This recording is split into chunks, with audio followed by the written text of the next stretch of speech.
from back there, you could, or you could come up here and make this like a true experiential, learning.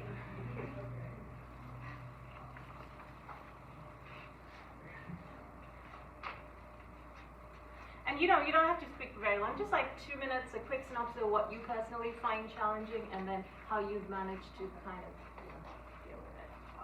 So for my response, like what I found most challenging was talking too fast when I'm presenting.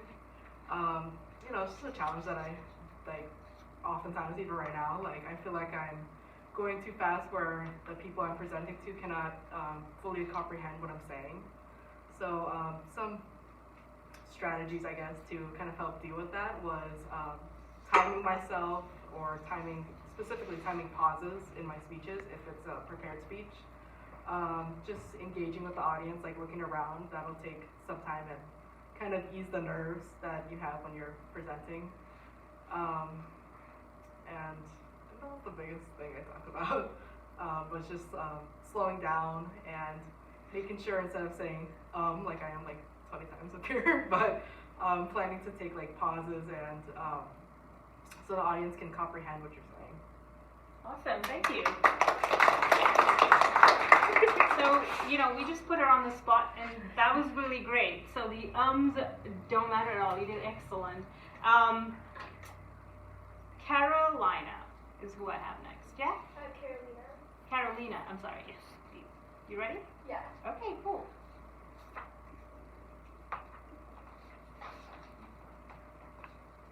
Okay, so what I said was pretty similar to Kira. I also do talk too fast when I public speak a lot of times. But then another thing was like getting nervous before I speak, especially like during like a planned presentation. Even if I prepare a lot, sometimes I forget to say certain things that I've prepared just because I get nervous beforehand. And then also, yeah, just like speaking too fast, saying like a lot. That's pretty much it. Those are my challenges. Thank you. I noticed you wrote something also along the lines of preparation. I think that was you, right? Yeah. Do you want to talk a little bit about that? Because I thought that was also really, really helpful in how that might, work through your and... Yeah. So like one thing that helps me a lot before public speaking is like preparing really well beforehand and like organizing what I want to say thoroughly and making sure I'm like knowledgeable about the topic before I talk about it. And that helps me a lot, especially like even if I'm like speaking too fast, at least I'll like get through all my points and know what to say. Yeah. Yeah. Thank you. That was great. Celine, do you want to go next? Yeah.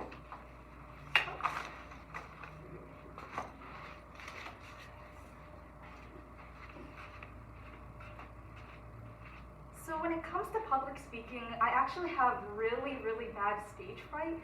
So for me, it's really hard to get up in front of an audience because I'm constantly scared of making a mistake or just overall sounding wrong. And something that I decided to do was join speech and debate, which it doesn't sound like the best idea because you're doing something that you're scared of, but that's something that I think is really crucial when it comes to public speaking. It's about putting yourself outside of the comfort zone. Because when we put ourselves outside of the comfort zone, it allows us to get more comfortable with something that is not scary at all over time because you get comfortable with something new. And I think that's something that's really important when it comes to public speaking for me. Just getting outside of my comfort zone, trying something new has become something crucial towards learning. Thank you, that was great. I reckon that little piece of advice on stepping out of your comfort zone would be a really amazing attitude to adopt through your mock circle prep as well. Because even though it's not necessarily public speaking, you are speaking to a group of people you may not know. So whatever nerves come with that, kind of embrace that attitude of I'm only going to get better, keep practicing preparation, and so thank you for that. Ingrid, do you want to go next? And then we have only one more left.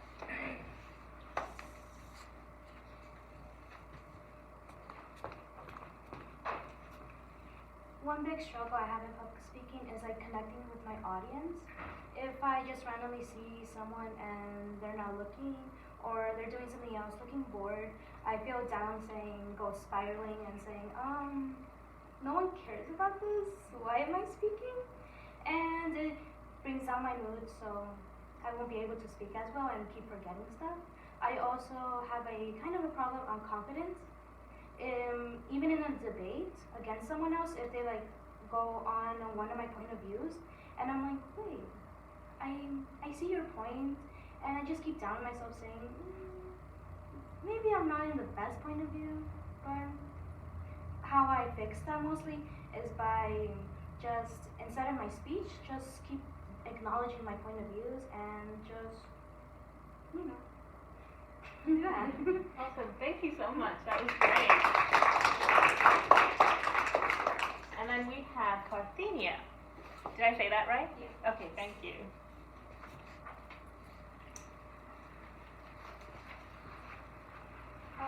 Okay, so one of my biggest fears is public speaking. And like Celine, for some reason, I decided to join speech and debate. And in speech and debate, I learned like 3 tips, you could say, on how I become more comfortable with public speaking. Because as much as I do have prepared speeches, I just never find myself getting more comfortable to it or anything. I just use these tips to like calm me down. So one is movements. I find that movement allows me to like remember my word cues, which you usually have in a prepared speech. And 2 is breathing. And this sounds really cliche, but I find that like just taking a few deep breaths before my speech or something like that allows me to calm my own nerves and just stop overthinking it. And my 3rd is actually admitting that you're nervous. Because if you don't admit that you're nervous before your speech, when you go up there, all these nerves are just gonna come up and explode at one time, and you're most likely gonna forget it, which is something that I struggled with for a really long time. Yeah, thank you. Awesome. Thank you. And you all did a really good job with the homework, and you know, these 6 just kind of really hit on points that a lot of people find like anxious about. But yeah, you're going to be learning more tips from the 2 presenters today, so I'll let them take it. Oh yeah, you can do this one. Oh, sorry. Okay, sorry. Okay, chocolates. So, who read the email that was sent by Consuelo in week 1, and she asked you about your favorite Disney movie in very small font to make sure that you read it? Yeah? All right, so we have, she promised you a treat, so you do get a treat. Consuelo is currently, you know, voiceless, so I am going to call out names for Parthenia. Come back up here for your chocolate. We have Darby. Yeah, they can choose. Ethan. Whoever doesn't have nut allergy. Seymour. Yeah, we've been conscious about that. Natalie. Miranda. Daniela. Jaslyn. And Isabella. Good job for scrolling through to the bottom of the email. Yeah. That's good practice, and keep doing that.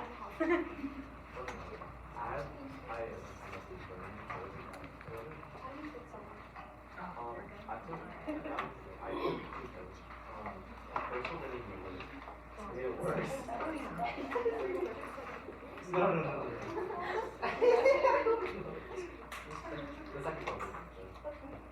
I believe everyone met Jennifer the first week. I am Tracy Hibbett. I am actually one of Jennifer's former co-workers at the Public Defender's Office. Not on the opposite side, I'm a prosecutor now. But we're still friends. There are 2 handouts coming to you. If you would take one of each and pass them along. Jennifer's handing out one that is a 1-pager, and I just handed out one that has the topic Boston University on the top. It's a 2-pager that's coming. Make sure you have both.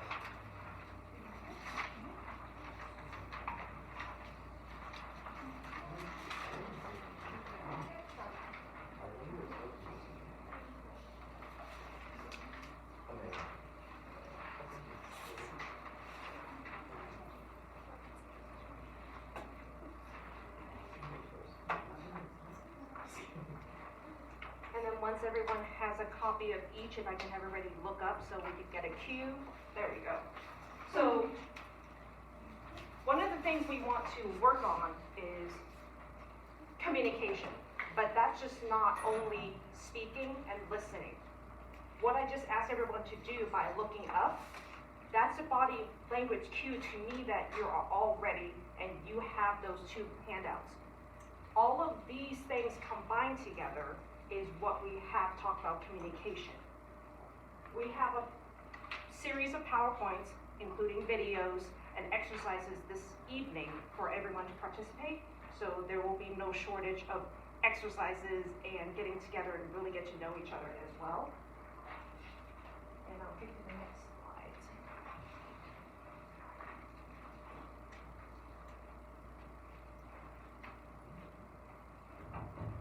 I think this is a good demonstration, and I'm sure you guys have heard that from back in the days at the telephone game, how one can start at one end and when it gets to the other end, it's a complete different message.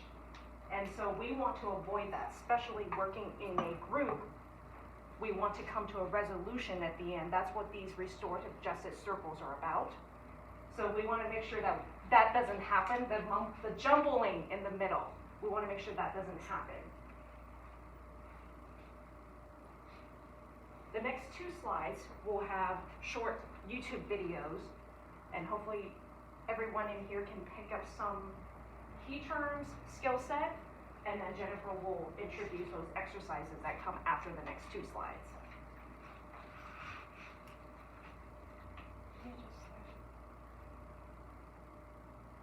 Did I move it over? I accident? Active listening, the act of fully hearing and comprehending the meaning of what someone else is saying. Avoid getting distracted by your own thoughts. Focus on the speaker and topic instead.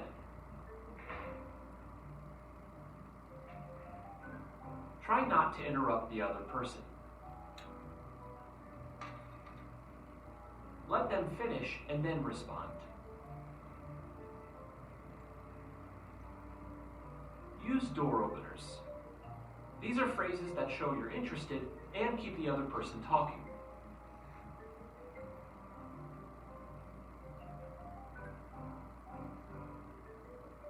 Show that you're listening with body language.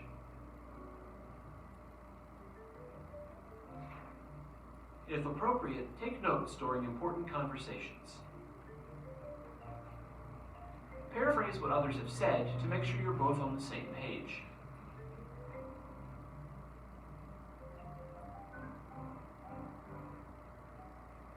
Thanks for listening.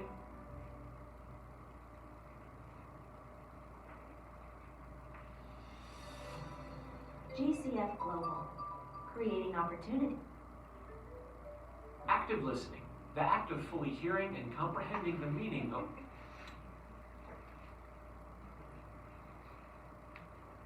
Alice works at a local department store. She spends most of her day interacting with customers and coworkers. There's a lot of talking involved, but there's also another form of nonverbal communication that's being used just as often. Body language. Body language is the process of communicating through nonverbal signals. It includes things like our posture, facial expressions, gestures, and more. The meanings of these all vary from culture to culture, but we instinctively read body language and interpret it as some expression of moods, feelings, or intentions. So in Alice's case, even before she speaks, she may be communicating all kinds of things to customers. For example, if her arms are crossed and she's avoiding eye contact, customers may not find her to be very approachable. However, Alice could be in a friendly mood, even though her body language suggests otherwise. And this isn't necessarily a conscious choice that she's made. This could just be how she habitually presents herself. But if Alice is aware of these habits, she can work on improving her body language. Changing your habits can be difficult, but if you take time to pause and check in with yourself, you can start to notice them and adjust things to become a better nonverbal communicator. This awareness can also be applied to reading others' body language. Let's say Alice notices that her coworker is unusually quiet, has his body turned away from her, and is slouched over. She may pick up that he's upset, or that there's an unspoken issue at hand. Depending on Alice's relationship with him, she may want to give him space, or ask if anything's wrong. Being aware of the various aspects of body language can make all the difference in how people perceive you and how you perceive them. Be aware of how you present yourself, and you can say a lot without speaking.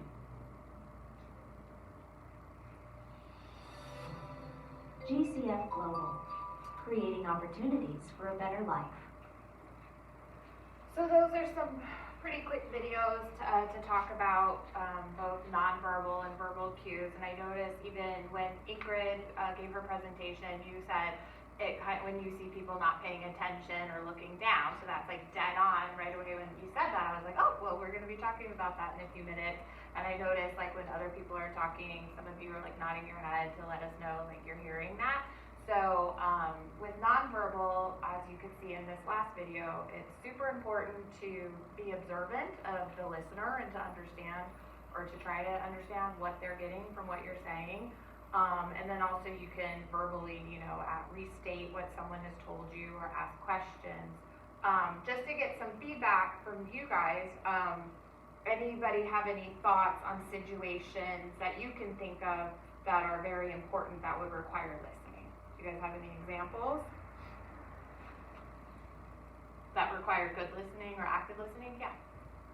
When your friend is telling you something very important to them and it makes them feel better if you're really listening. Yeah, for sure. Any other examples? Yeah. In class, when like a teacher's like presenting to you, because like they took the time to like make like the PowerPoint and everything. Yeah, like when a presenter is asking questions. True. Some other examples, like you probably don't even think about how simple of just like asking someone for directions, right? It's super important to listen to that, to get the specifics. Learning about someone, like the first day when you guys did your icebreakers, I tried to focus on that so I could remember some of the different things you guys presented. Right now though, we're gonna do a little exercise. So Tracy and I need 2 volunteers to come up here and do a little kind of acting scenario with us. So 2 volunteers. Yeah, Angelina? Yeah, come on up. Oh, I don't need my glasses. And 1 more volunteer. Go ahead. Okay, James, right? Yeah. Yes. Okie dokie. So, Angelina, you were the first. So do you want to be The listener or the talker? Yeah, the talker or the listener. I do the talker. Okay, cool. And then what you're gonna do, we can go in front. Okay, you're gonna tell him. Okay. So all you have to do is tell the class what you either run if you want to explain what you did something fun last weekend, like a story, or if you have plans this weekend or something fun, and try to just describe, 30 seconds, 20 minutes. Yeah, like something you did over the weekend. You can face him. Yeah. Yeah, of course. Yeah, I know you're on the spot. So it can be something you did last weekend, something, maybe something you had planned, a vacation, just something like that. Yeah. You got it? I do. Okay. Okay. Okay. So go ahead and start talking to James. So last weekend I went to my sister's house. We went to see each other. I don't see her that often because she's my half sister and we didn't grow up together. But we had a lot of fun because we ended up having a barbecue and I also saw my nieces and nephews there as well. Nice. Did you have fun doing that? Or? Yeah, it was a lot of fun for sure. How was your weekend? Sorry. I got text. It was good. Mine, I just did the same as usual. I just went outside, did a few things with my friends, and I went back inside, did some work. Yeah, just all normal for me. Oh, that sounds pretty fun. Thank you. Do you have any plans for like upcoming or? Upcoming, not necessarily. It might just be more of a work on the homework. Just work? Yeah. Probably just same for me too. Same for you. Yeah. You seem pretty busy. Yeah. Well, I'm not busy that often, but sorry. Sorry, back to you. Oh. Yeah, you want to say something else? No, it's all good. Alright. Is that good for Yeah, now? you guys Okay. Very good. Yeah, you guys can have a seat and we'll Okay. just, so anything that you guys noticed about that back and forth, examples, comments? Yeah. When she was talking, like he wasn't like looking at her, making eye contact with her. Yeah, definitely. Anything else? Responding to Darby's comment and building off of that, later on as a result, the person speaking didn't feel as comfortable speaking anymore. Yeah, it kind of, you could tell it stunted like what she maybe wanted to say, and even was like, well, are you busy? Or, yeah, good. That's a really good point. I actually thought James did a really good job playing with his phone, because I think that is the number one violation in all conversation, is when that mobile phone comes out, right? All you want to do is get back to it, you want to touch it, you want to answer your text, you want to Google something, whatever it may be, watch TikTok. But that is also the cardinal rule, that once that phone comes out, you know, the other person knows you're not paying attention. So even if he was trying to do it on the sly, right? Like, oh, let me just pull it out of my pocket a little and look, but like how distracting was that, right? Everyone can tell. So that was kind of a good example of definitely poor listening skills. There wasn't a ton of active listening going on there, right? Do you want to do that? Yeah. So can we get 2 more volunteers for another little similar scenario? No volunteers, so we'll just Darby. Yeah, I can't see your name tag. Yeah. Okay, come on up.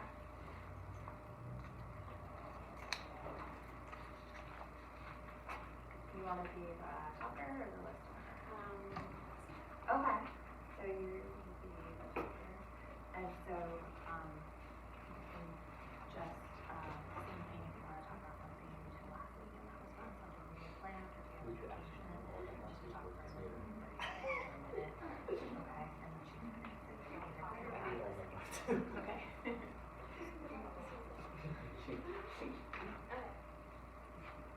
So, I'm going to be going to San Diego in July on my friend's birthday. We're going to be, I don't know if we're going to go in their car or not, we're going to decide that later. We're going to go out on the beach house, it's going to be fun, and that's going to be my first trip. Actually, no, my second trip. Last year, we went on another trip for just, for fun, and then this time is for my friend's birthday. We're going to go to San Diego. I also get to see my brother. Good or bad thing, I can't really tell at this point, and he goes to school there as well. And we're going to just have fun at the beach, see some family. It's going to be a really fun time. Cool. How old is your friend turning? He's turning 17. Oh, cool. Sounds fun. Yeah. Should we? Yeah, no, you're good, you're good. Thank you both for volunteering. Let me ask though, when you were telling the story or telling the plans for July, how did you feel talking? Were you comfortable, or with the listening and the?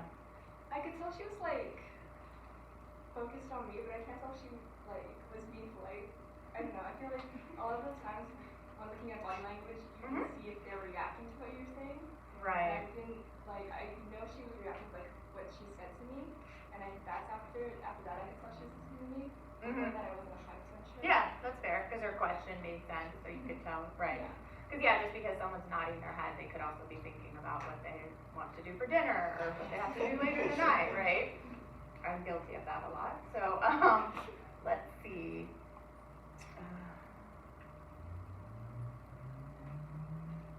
I think one of the things I really like Darby, what she did was, a lot of times we don't know what to do with our hands, especially when we're listening, right? So you're holding a pen, you're holding a water cup, you're talking with your hands.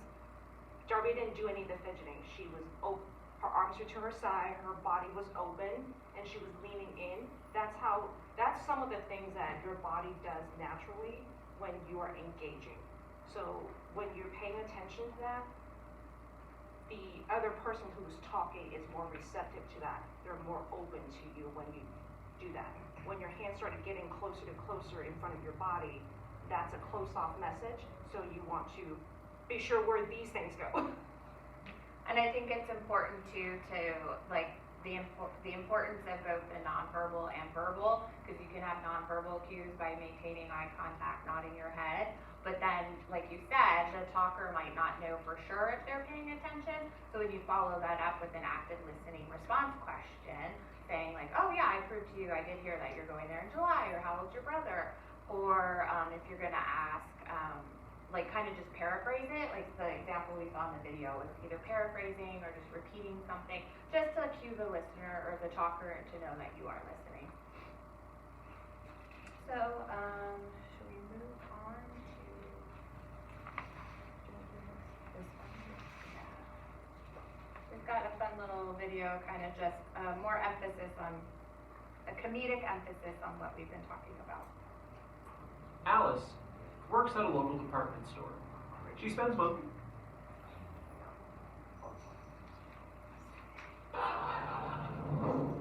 First there was PlayStation, aka PS1. Then there's PS2, PS3, and now PS4. And that makes sense.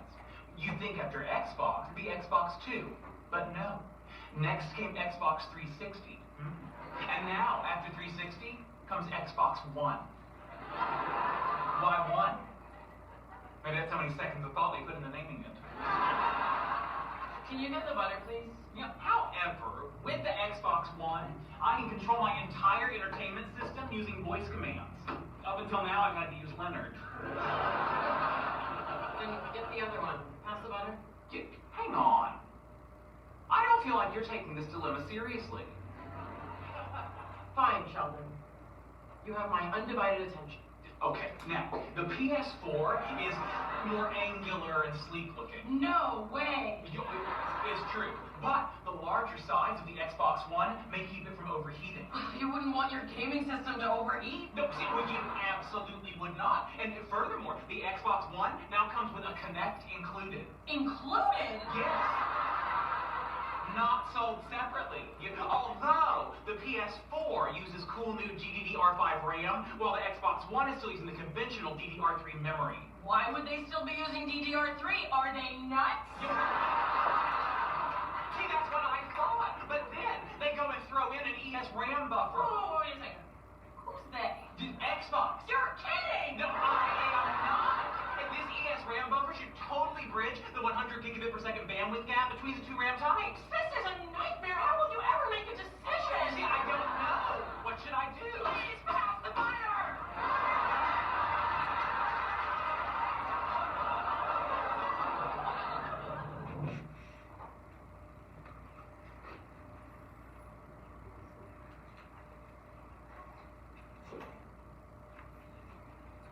Do we have even numbers?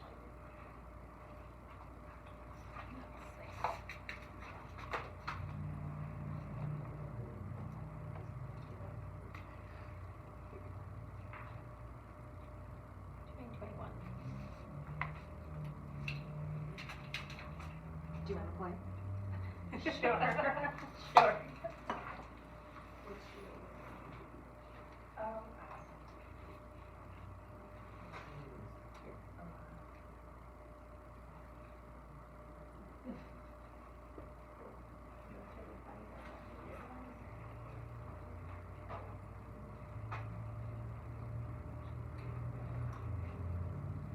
We spent a lot of time talking about the last three videos, talking about active listening. I think it's time to put into practice instead of just putting that on the 4 volunteers who came up. Yeah, so if you guys want to pair up, and then we'll give you guys instructions on just a little exercise, a 2-minute exercise. I don't know. Instead of grabbing the person next to you, let's get up and pair with someone you have not paired with before or talked to at all so far at week 3. Get uncomfortable.